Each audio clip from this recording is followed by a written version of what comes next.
ஓம் சாந்தி. 8/5/2026 வெள்ளிக்கிழமை. வாணி தரும் வசந்தம். இனிமையான குழந்தைகளே, இப்போது நீங்கள் சூத்ர வம்சத்திலிருந்து பிராமண வம்சத்திற்கு வந்திருக்கிறீர்கள். தந்தை பிரம்மா வாயின் மூலம் உங்களை தத்தெடுக்கின்றார். இதே குஷியில் இருங்கள். நிராகார சிவபாபா நமக்கு தந்தையாக இருக்கின்றார். மேலும் இந்த பிரம்மா நமது தாயாக இருக்கின்றார்.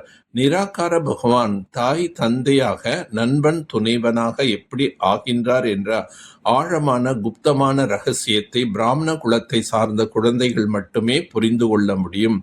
அதிலும் யார் தெய்வீக குலத்தில் உயர்ந்த பதவி அடையக்கூடியவர்களோ அவர்களே இந்த ரகசியத்தை யதார்த்தமாக புரிந்து கொள்வார்கள். நீங்கள் தான் தாய் தந்தை, நாங்கள் உங்களது குழந்தைகளாக இருக்கின்றோம் என்று பாடினாலும் புத்தி மேலே சென்று விடுகின்றது. கிருஷ்ணரை யாரும் நினைவு செய்வதில்லை. நிராகாரமானவரைத்தான் நினைவு செய்கிறார்கள். இங்கு அமர்ந்திருக்கும் போதும் லௌகீக சம்பந்தங்களிலிருந்து புத்தியை நீக்கி பரலோகீக தந்தையை நினைவு செய்ய வேண்டும் என்று தந்தை புரிய வைக்கின்றார்.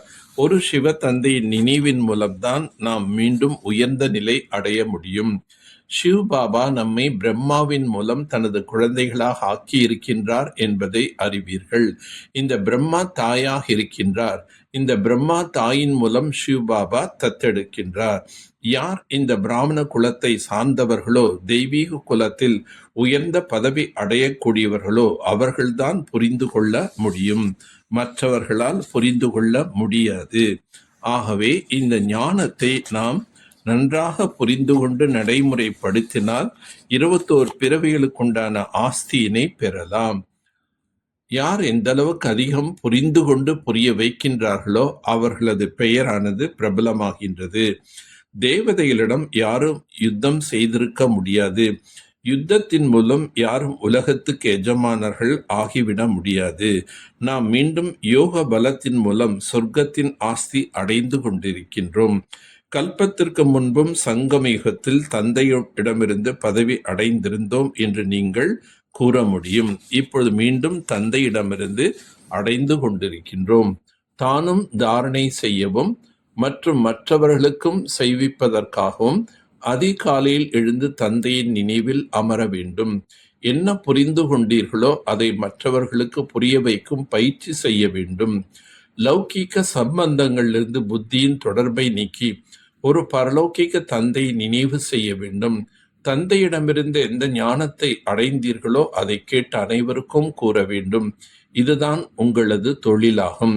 ஏற்றுக்கொள்ளும் சக்தியின் மூலம் ஒரே வழிக்கான சூழ்நிலையை உருவாக்கக்கூடிய உதாரண ரூபம் ஆகுக. ஒரே மாதிரியான மணி ஒரே ஆர்வத்துடன் மற்றும் ஒரே ஸ்திதியில் நிலைத்திருந்தால் ஒருவரின் வழிப்படி நடப்பவர்கள் தங்களுக்குள் சங்கல்பத்திலும் ஒரே வழியுடன் இருத்தல். இப்படிப்பட்டவர்கள்தான் மாலையின் மணியாக வருவார்கள். ஆனால் தனக்குள் ஏற்றுக்கொள்ளும் சக்தி இருந்தால்தான் ஒரு வழிக்கான சூழ்நிலை உண்டாகும். ஒருவேளை ஏதாவது ஒரு விஷயத்தில் கருத்து வேறுபாடு ஏற்பட்டு விட்டால் அந்த வேறுபாட்டை புறக்கணித்து விடுங்கள். அப்போதுதான் தங்களது ஒற்றுமையின் மூலம் நெருக்கத்தில் வருவார்கள் மற்றும் அனைவரின் முன் உதாரணமானவர்களாக ஆவீர்கள். ஒவ்வொரு சங்கல்பம், வார்த்தை மற்றும் செயலில் ஆன்மீகத்தை தாரணை செய்யும் போதுதான் சேவையில் நல்ல சூழல் ஏற்படும். எந்த ஒரு பயங்கரமான காட்சி பார்த்தாலும் எதுவும் புதிதல்ல. யார் எதுவும் புதிதல்ல என்ற பாடத்தை உறுதியாக ஆக்குகின்றார்களோ அவர்கள் பயப்பட மாட்டார்கள்.